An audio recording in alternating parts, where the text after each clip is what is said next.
আমাদের ইকবাল সাহেব এই সিনেমা করে গর্ভবতী হয়েছিলেন, সেই হিসেবে দেখা যায় অনেকেই শুনলাম ইউটিউব বিভিন্ন কন্টেন্টে দেখি যে ওর আনাচে কানাচে অনেকেই পড়ে থাকে যে মাথা ঘুরে জ্ঞান হয়ে। আসলে এরকম কিছু না, তবে সিনেমা জিন সিনেমা থেকে অনেকটা ভালো হয়েছে, অনেক বেটার হয়েছে এটুকু বলতে। কিন্তু এরকম আহামরি কিছু না, যেগুলো গর্ভবতীর প্রতি এরকম আহামরি কিছু না। সানি ভাইকে আমি খুব ধন্যবাদ জানাই। সানি ভাই ভয়টা কেমন ছিল?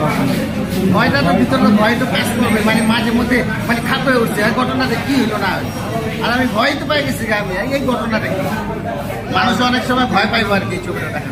এরকম কোনো সিন ছিল না, তবে আর্টিফিশিয়াল যতটুকু ছিল ততটুকু মনে করি যে অনেকটাই ভালো। তবে জিন থেকে জিন যেমন বাজে একটা সিনেমা হয়েছে যে অনেকে অর্ধেক বা অল্প কিছু দেখে স্কিপ করবে, কিন্তু এটা স্কিপ করার মতো না, দেখার মতো মোটামুটি ভালো, তবে ফেলে দেওয়ার মতো না সিনেমা, অনেক ভালো। দেখছেন ডেপুটি সিনেমা দেখলাম, পরিচালক একজনেই ইকবাল চাপাইয়া দিছে। প্রথমে মনে করেন বৈশাখ জিম্মেরা দেখতেছে, হঠাৎ করে দেখে একটা হাত বেড়ে গেছে, আমি তো রীতিমতো ভয় পেয়ে গেছি।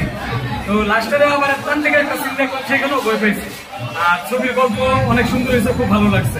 আরে এখানের মধ্যে দেখা গেল যে এখন আছে এখন নাই, আবার মানুষের ভিতরে ঢুকে যায়, আরে একটা মানে আতঙ্ক। ঠিক আছে, যাক আমি দোয়া করি যে সবাই যেন ছবিটা দেখলে তা বুঝতে পারবো যে গল্পটা কিরকম। ছবি কেমন হয়েছে?